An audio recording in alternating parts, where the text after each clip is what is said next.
¿Qué tal, compañeros? Espero se encuentren muy bien. Nuestro tema que vamos a exponer nosotros es el tema de los órganos sociales. Lo va a presentar su servidor Díaz Ruiz Alan Uriel y mi compañero Reyes Contreras Ignacio. Les vamos a hablar acerca de los órganos sociales, más concretamente de lo que es la asamblea de accionistas, propiamente como un órgano de la sociedad anónima, un órgano social. Respecto de las asambleas de accionistas, la Asamblea General de Accionistas va a ser considerada, con fundamento en el artículo 178 de la Ley General de Sociedades Mercantiles, el órgano supremo de la sociedad. A la letra dice que la Asamblea General de Accionistas es el órgano supremo de la sociedad y va a poder acordar, ratificar todos los actos y operaciones de esta, y deben de ser cumplidas por la persona que ésta designe o, a falta de designación, por el administrador o por el consejo de administración. Este artículo se debe de interpretar en que jerárquicamente va a gozar de mayores atribuciones que los demás órganos que contempla la sociedad anónima, puesto que se va a encargar de decisiones que pueden afectar incluso la existencia de la sociedad misma. Estas facultades también tienen algunos límites, que son que pues no deben de ejercerse afectando al orden público ni a las buenas costumbres. Tenemos la clasificación de las asambleas. Van a existir las asambleas generales, que van a ser aquellas en las que los quórums de asistencia y de votación se van a computar teniendo en cuenta la totalidad de las acciones en las que se divide el capital social. Es decir, poniendo un ejemplo, si nuestro capital social se divide en 10 acciones, esas acciones van a representar el 100% de los quórums de votación y de asistencia. En las asambleas generales se van a subclasificar a su vez en las asambleas ordinarias y en las extraordinarias, de acuerdo al artículo 179 de la misma ley.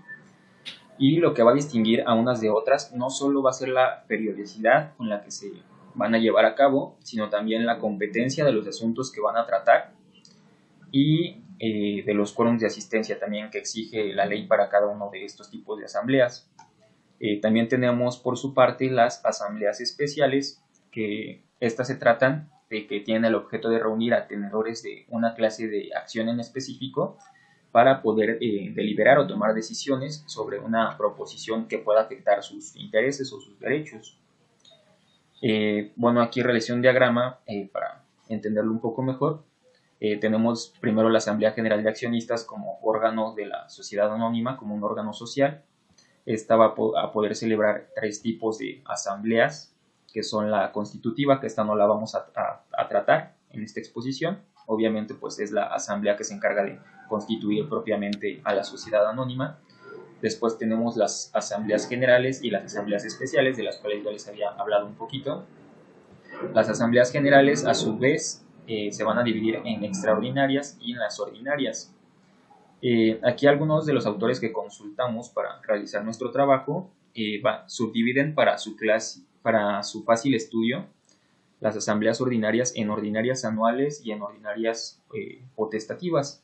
Las ordinarias anuales se les denomina así porque, como vamos a ver un poquito más adelante, la ley nos exige que mínimo se celebre una de estas al año, cumpliendo ciertos asuntos que la misma ley también nos impone, cuáles son los temas a tratar dentro de esta asamblea anual.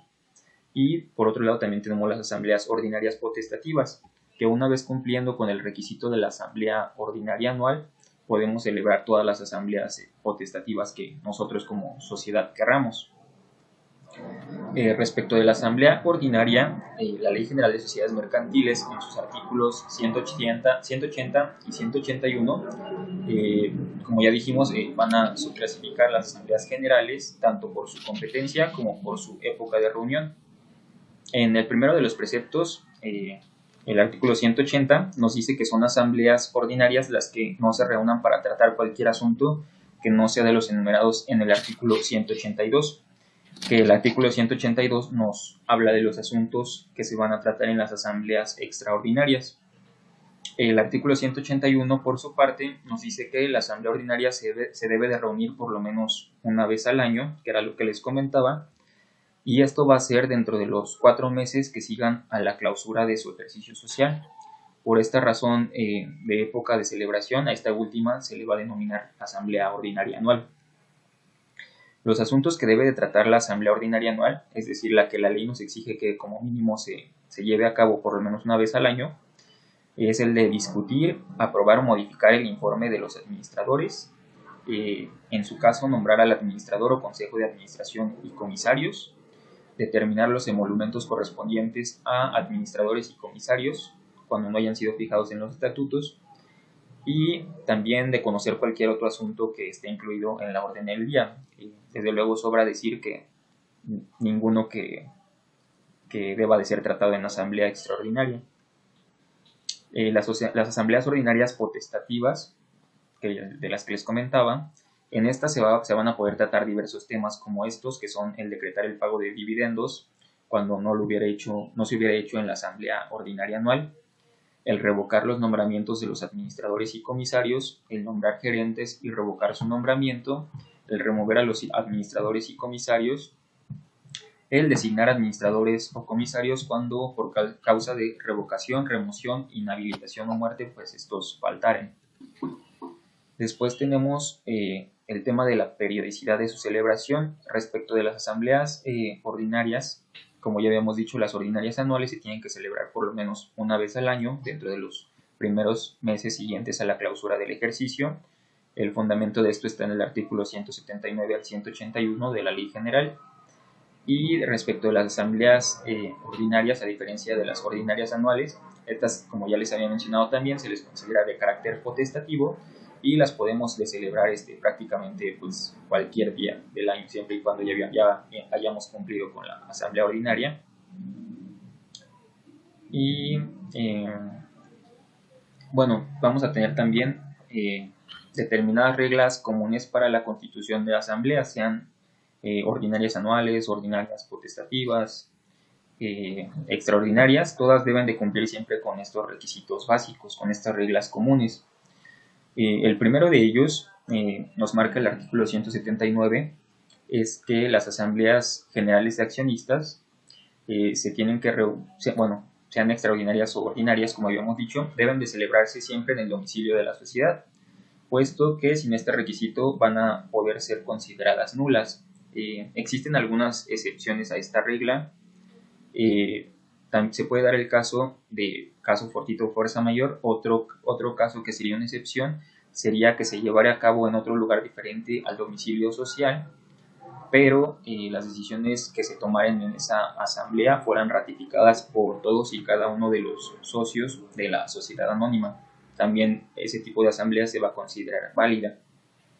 Otra regla común es la convocatoria. La convocatoria pues va a ser el aviso publicado en él o los medios de comunicación previstos tanto por la Ley General de Sociedades o por el contrato social.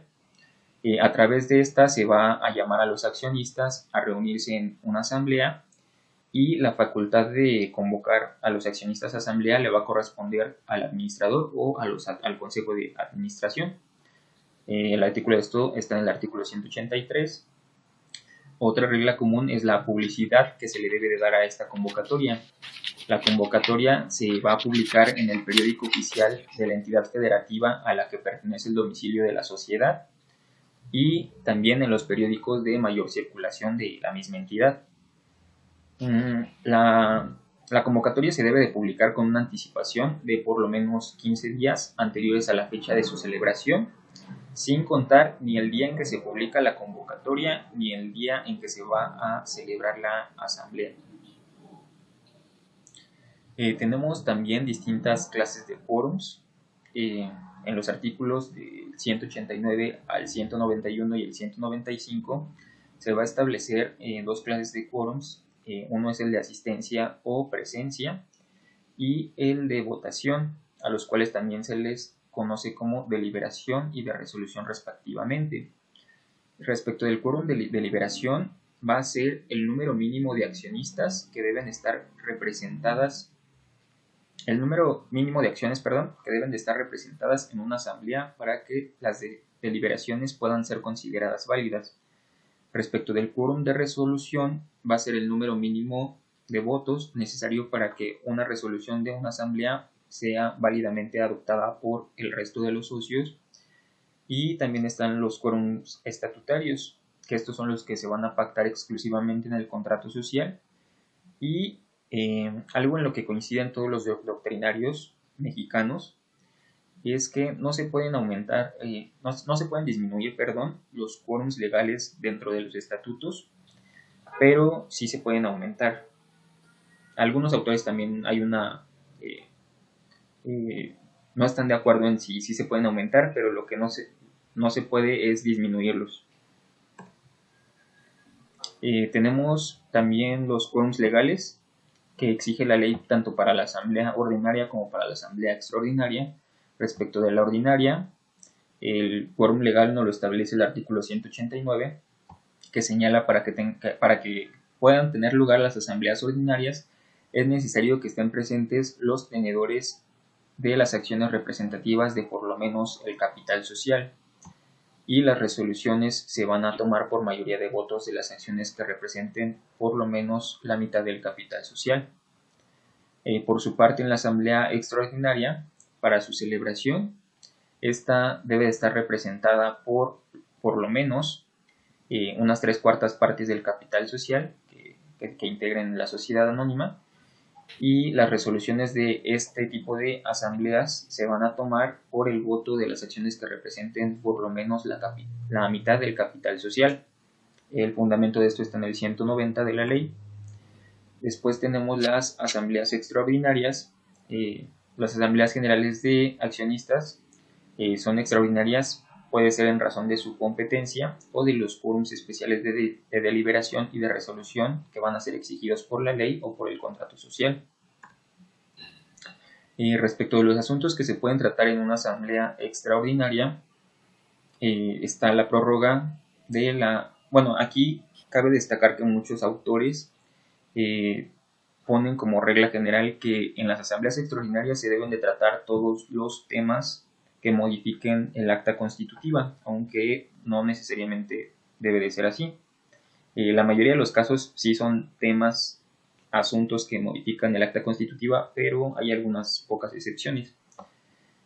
Uno de estos temas puede ser la prórroga de la duración de la sociedad, la transformación, fusión, escisión o disolución que sufra la sociedad, el aumento o reducción del capital social, la emisión de acciones privilegiadas o de bonos, el cambio de objeto social, cualquier modificación a los estatutos, que era lo que decían, la mayoría de los autores coinciden en eso, y otros autores dicen que excepcionalmente todos aquellos casos en los que estatutariamente se hayan establecido quórums especiales para conocer y resolver de temas que no necesariamente conlleven a una modificación del acta constitutiva. Para la celebración y votación hay algunos pasos que se deben seguir.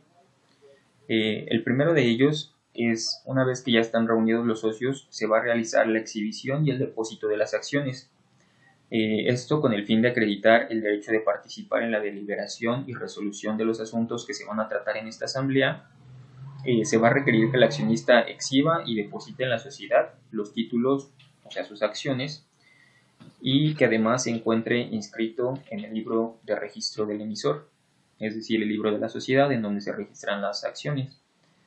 Después, respecto de la presidencia de las asambleas, en un principio las asambleas le corresponde presidirlas al administrador único o al consejo de administración, pero también se puede dar el caso en el que sea presidida por administradores que inclusive no fueran accionistas, esto obviamente previo acuerdo de los socios. Esto lo podemos encontrar en el artículo 193 de la ley. Después tenemos el escrutinio. Él o los escrutadores van a hacer constar el quórum que asiste a la asamblea, ya sea redactando una lista de asistencia en el momento de la celebración de la asamblea, o bien comprobando que ésta se encuentre debidamente firmada por todos los accionistas presentes, una lista que va a ser previamente preparada por el secretario del Consejo de Administración con base en la exhibición y depósito de acciones que hayan realizado previamente a los socios. Respecto de cómo se deben computar las acciones, tenemos también algunas cuantas reglas respecto de las acciones suscritas y no suscritas, es decir, las pagadoras y las de tesorería. Para efectos de determinar los quórums de liberación y de resolución, sí se deben tomar en cuenta todas las acciones suscritas, ya sean liberadas o pagadoras. Sin embargo, por carecer de un titular, las acciones de tesorería no pueden ser computadas para integrar los quórums de votación. Esto se refiere a que supongamos que tenemos el capital social se divide en 10 acciones, supongamos que 2 son acciones de tesorería, el 100% para considerarse los quórums sería de 10 acciones. Sin embargo, las 2 acciones que son de tesorería, al carecer de un dueño, de un titular, de un tenedor, estas no van a poder integrar un quórum para participar en las votaciones. Después tenemos las acciones en poder de la sociedad. Cuando la sociedad hubiera adquirido sus propias acciones, que se puede dar el caso, ya sea por adjudicación judicial o en pago de créditos a su favor, estas también se les considera que carecen de dueño. Entonces, pues, bueno, es la sociedad anónima el dueño, pero propiamente no va a haber alguien que pueda participar en los quórums de deliberación y de votación. Y también tenemos las acciones de voto limitado, que en opinión de Rodríguez y Mario Bouchy García Diego, las acciones de voto limitado deben tomarse en cuenta para formar el quórum de asistencia, pero no así para determinar el quórum de votación en las asambleas en las que legal o estatutariamente no se les concede el derecho de voto. Una vez cumplidos con los requisitos anteriores, se va a proceder a la instalación de la asamblea. Una vez cumplidos con los requisitos, que son los que ya mencionamos, el domicilio, la convocatoria, la exhibición de acciones, la presidencia, el escrutinio y la integración de quórums, la presidencia tiene como obligación que debe declarar legalmente instalada la mesa. Esto es muy importante, puesto que con ello se previene a los accionistas que las deliberaciones que se puedan dar dentro de la asamblea tengan validez y obligatoriedad incluso para los abstencionistas o para los accionistas que no fueron, que se ausentaron, y para los disidentes. Una vez declarada la mesa, se va a proceder a tratar la orden del día, es decir, los asuntos que se van a tratar en la asamblea, y posteriormente, una vez que ya se trataron los temas o los asuntos, nos vamos a ir a la respectiva votación con los quórums y requisitos que ya señalamos en temas anteriores previamente. Y pues bueno, posteriormente le cedería la palabra a mi compañero Ignacio para la presentación de los temas subsecuentes. Bueno, comenzamos. Bueno, compañeros, continuando con lo que estaba hablando mi compañero Alan, yo soy Ignacio Reyes Contreras. A mí me tocó hablar acerca de las asambleas especiales. Estas son diferentes de las generales porque y están diseñadas para que los accionistas o los tenedores de acciones preferentes sean los que van a participar en dichas reuniones, en dichas asambleas. Estas acciones son las que también están señaladas desde la fundación de la sociedad anónima misma, y son las acciones que tienen voto pleno, voto limitado, una mayor cantidad de dividendos, o que tengan un bono específico para los tenedores de dicha acción. Esto debe haber quedado señalado desde que se fundó o desde que se inició dicha sociedad anónima. Ahora, la competencia de dichas acciones, de dichas asambleas, está específicamente en el 195, que nos dice que los tenedores de dichas acciones deben aceptar lo que se propone en las asambleas generales, ¿sí?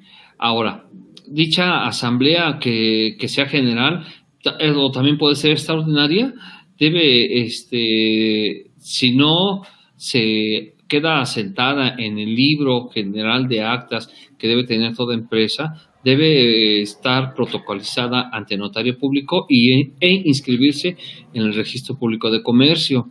Dicha acta debe tener el lugar, la fecha y hora de la reunión, el nombre del periódico donde se publicó la convocatoria, el número de quórum, aquí puede o no incluirse el orden del día, los acuerdos y resoluciones que pueden ser por unanimidad o por mayoría.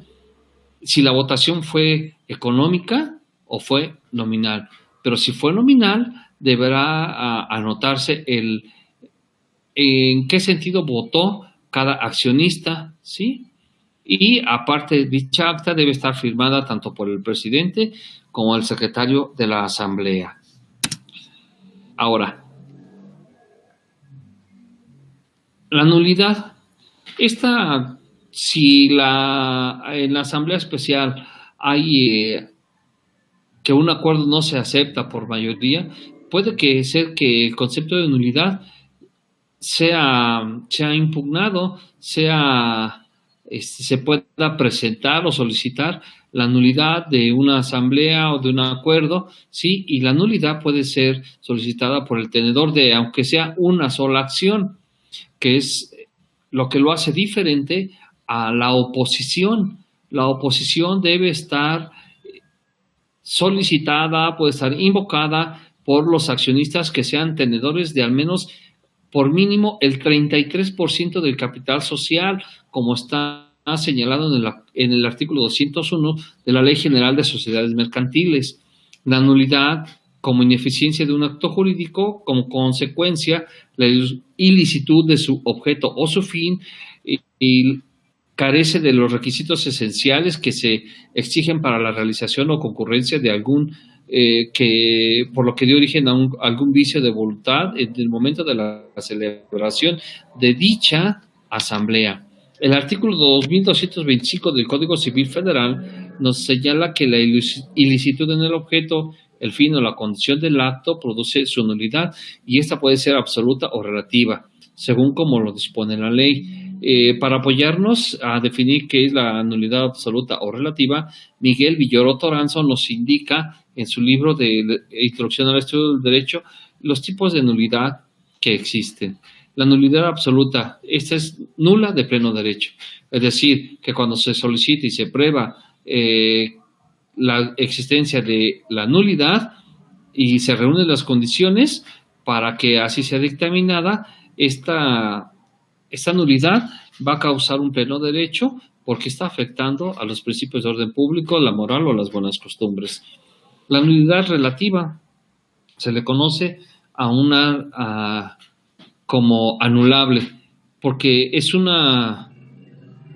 puede que lo acordado en dicha asamblea no se haya cumplido con todos las formalidades que dicta la ley, pero sí pueden ser subsanables, ¿sí? Por ejemplo, si la asamblea se realizó en domicilio diferente por la causa de fuerza mayor o por la causa que sea, pero todos asistieron y todos la están avalando, entonces ahí ya está la nulidad relativa, se está subsanando. Puede ser que las facultades de la asamblea ordinaria o extraordinaria, las facultades que tiene la asamblea general ordinaria no se pueden aplicar a la extraordinaria o viceversa. Si no se le dio publicidad a la convocatoria, también eso es una causa de nulidad, ¿sí? Si no se respetó la fecha, hora o lugar, si los socios no tuvieron la información financiera antes de la asamblea, ¿sí? Y si no hubo quórum presente o en la votación. Ahora, aquí tenemos dos criterios que nos hablan sobre la nulidad de las asambleas, ¿sí? Sí, este criterio, el primero, que el 176610 nos habla sobre la alteración de los acuerdos.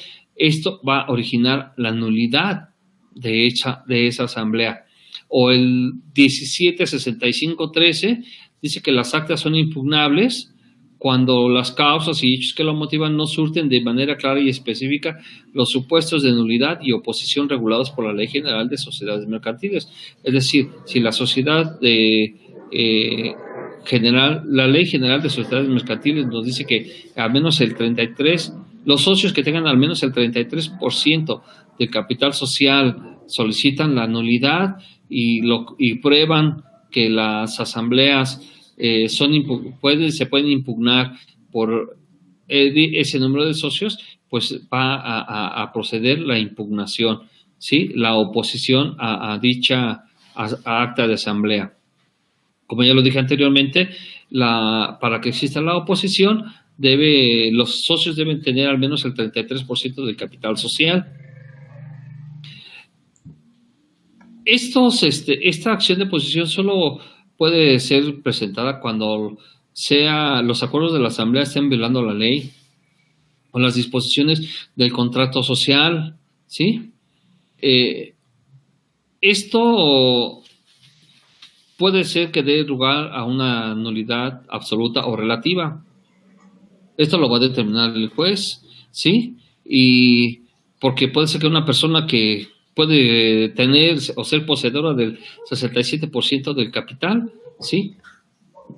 La nulidad absoluta, si está una sola persona, un socio con una sola acción solicita la nulidad, pues va a ser aplastante por el tenedor del 67%, pero la oposición, que representa al menos el 33%, ahí ya es diferente, porque ese 33% tiene más peso, ¿sí? Y está presentando todos los aspectos generales que están dando luz a que su oposición sea tomada en cuenta. Ahora, nos dice el siguiente criterio, el 1644-18, que la acción de oposición a los acuerdos y resoluciones adoptadas por la Asamblea General de Accionistas, sujeto y elementos personales y formales, todo lo que debe tener dicha acción de oposición para que pueda ser válida y proceder en contra de los acuerdos de la Asamblea. Nosotros concluimos que la Asamblea General de Accionistas es el órgano supremo de una sociedad anónima. Está formada por socios. Esos tomarán decisiones que van a afectar la vida de la sociedad misma, ¿sí? Estas asambleas pueden ser ordinarias, extraordinarias y especiales. Las ordinarias son anuales, ¿sí? Y se deben realizar, hay ordinarias anuales y ordinarias generales. La general debe realizarse cuando mucho 4 meses después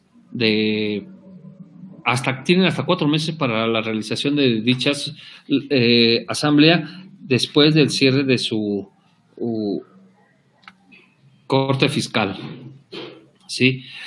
Las asambleas extraordinarias se pueden realizar en cualquier momento, y a diferencia de las asambleas generales, porque las asambleas generales no pueden modificar el contrato social, pero en las asambleas extraordinarias sí se pueden reunir para modificar el contrato social, ¿sí? Deben de publicarse la convocatoria, se le debe dar difusión, debe haber el quórum para que cada asamblea se pueda realizar, y la exhibición y el depósito de las acciones que cada socio posee, que cada socio tiene, el escrutinio en el momento de las votaciones, la presidencia de la misma asamblea. Esta presidencia no debe estar vacante al momento de realizarse la asamblea general, extraordinaria o especial, ¿sí? Los socios pueden exigir por ley o por el contrato social, como es la redacción de las actas de asamblea, la presentación de los libros corporativos, y que las asambleas, sus actas sean protocolizadas ante notario público. Ahora, los tipos de nulidad pueden verse viciados en una asamblea por una votación o alguna resolución de la asamblea misma, ¿sí? Ahora, para eso están las acciones de nulidad y de oposición, como lo vimos, que las sustentan las 3 tesis anteriores que se presentaron. Y Bueno, no, por nuestra parte es todo. Mi compañero Alan y yo les damos las gracias por su atención. Buenas tardes.